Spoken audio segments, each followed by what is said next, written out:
I was taking my bath, and a couple of things came to me. I was thinking about where to put the positive lead of my I was wondering where to put the negative lead of the sleep circuit if I put the positive lead over the skin growth on my backside near my spine, because Dr. Becker talks about cancer can be regulated through the use of the anode of a circuit that you would otherwise use to close a wound, unless, of course, you had silver ions that you were driving into the wound, which would also regenerate tissue at the same time, provided you mechanically debrided the edges of the closure to prevent it from closing until it filled in the missing tissue, and then you allow it to close. But in the case of a skin growth, you simply put the anode of a regenerative circuit or a sleep circuit, is what I end up using. And when I use it, I don't even use it anymore because I don't have a cause to. But if I use it by putting the positive anode not over the head, but over the skin growth, where do I put the negative? Well, since my positive is over the spine, it should be on the opposite side of the torso. Do I want the current to go across the heart? No. So where would I put the negative? I was saying, I know, I'll put it on my penis because I want regeneration of the foreskin. That's what I used to do.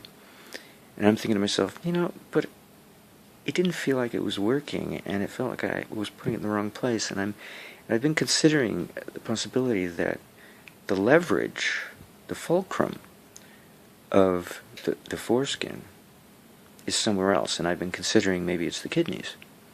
But this time, it came to me that it's the belly button. I'm thinking, what? Well, don't children have almost zero awareness of their genitals? But they darn well know where their belly button is. And they're busy, is it an innie, or is it an outie, or is it an in-betweenie? They definitely have awareness of their belly. And think of it. It's the only vestigial remain of indication that they had been in the womb. It was the point at which the umbilical cord attached itself to their body. It was at the belly button. And this is where the foreskin formed in the first place, while in the womb. During the, I believe it's the third trimester, when the urethral opening manifested, connecting the bladder with the tip of the penis. The foreskin developed at the same time as part of that urinary system. So, and then there's another thing. There's a slit that goes from the belly button to the anus that closes up, but for women it remains slightly open. The urethral opening is not part of that slit, but the vagina is. Whether or not the gastrointestinal system is, I don't know.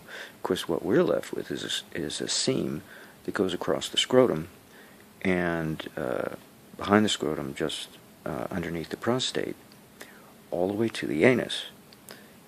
And it goes up the underside of the penis, and it kind of looks like it disappears, but it really doesn't. It's still there, we just don't see it, and it goes all the way up to the belly button. So that slit sealed off, so the top end of it, the front end of it, is the belly button.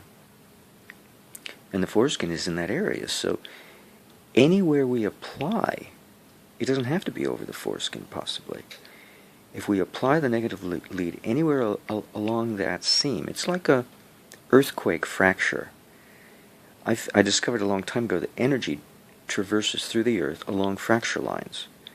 And if you're meditating above a fault line, if you're meditating above a fault line, anybody else who is above or along or near that fault line, you're connected together.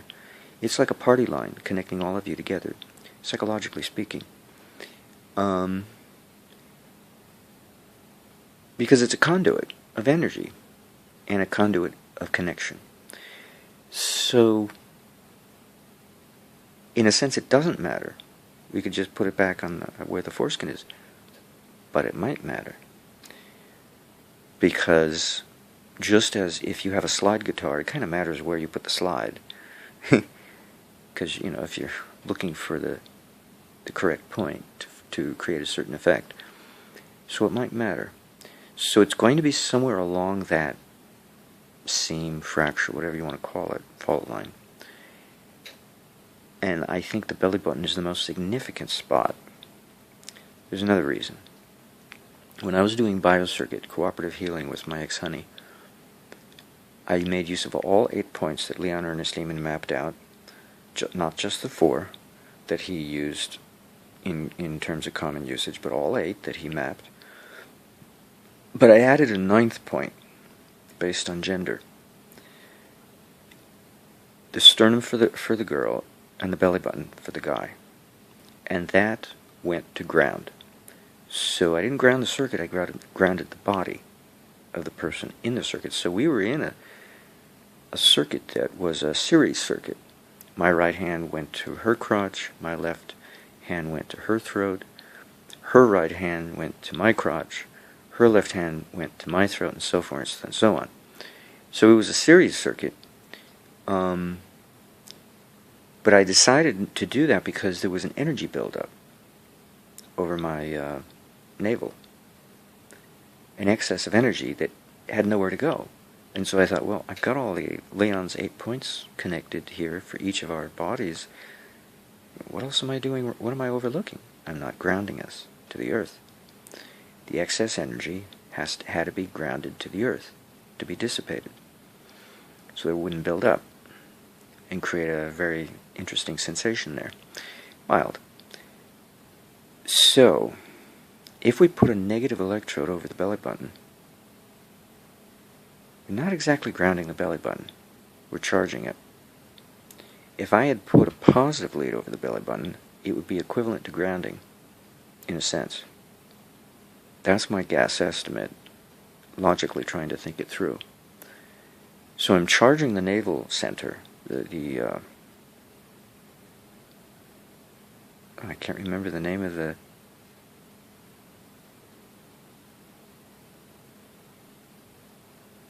I can't remember the name of the third chakra. Swadhisthana, that's the second one. Anahata is the fourth. I thought Muladhara was the first, the root. I could be wrong, but I can't remember what the third one is, unless that's Muladhara. Well, whatever it's called in the Sanskrit. And it might explain why I'm not getting any response attempting to regenerate a foreskin, even though I've been doing all these things, because my navel chakra is weak. It's been weak my whole life. My digestive force, my solar plexus, the common English term for the third chakra,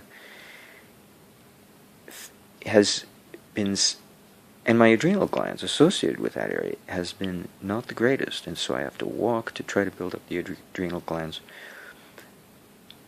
But putting a a cathode over the belly button makes sense, because I'm deficient in energy that would be required for regenerating a foreskin.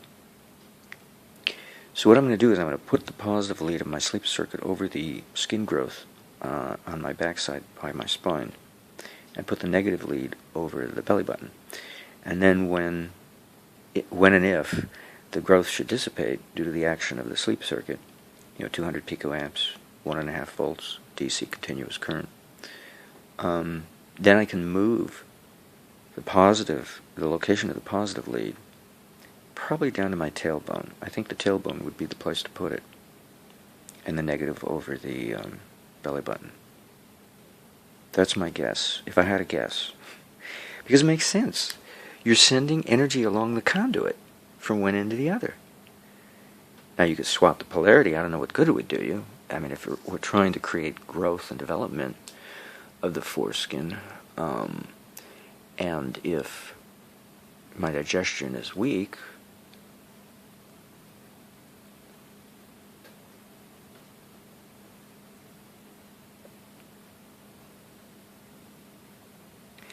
I don't know under what conditions I would reverse polarity. I guess I'll just have to find out. So I have to assume, I have to choose. I have two choices, not too much to choose from. So I pick one based on logic, and if it's the wrong one, I flip to polarity. It's no big deal. But I think it's that suture, or suture, is that what we would call it? A seam, fracture, fault line. So the idea of foreskin regeneration is to run current, or I should say polarity of voltage, because there is no current, we're suppressing current. So as to create a dipole whose line of sight would be, along the surface of the body, would be that suture line between the belly button and the anus. That might be the trick to electrically stimulating foreskin regeneration. I don't know, but that might be the correct way to assess the situation, electrically speaking, and anatomically speaking, electroanatomically speaking. Okay, so that's my guess estimate.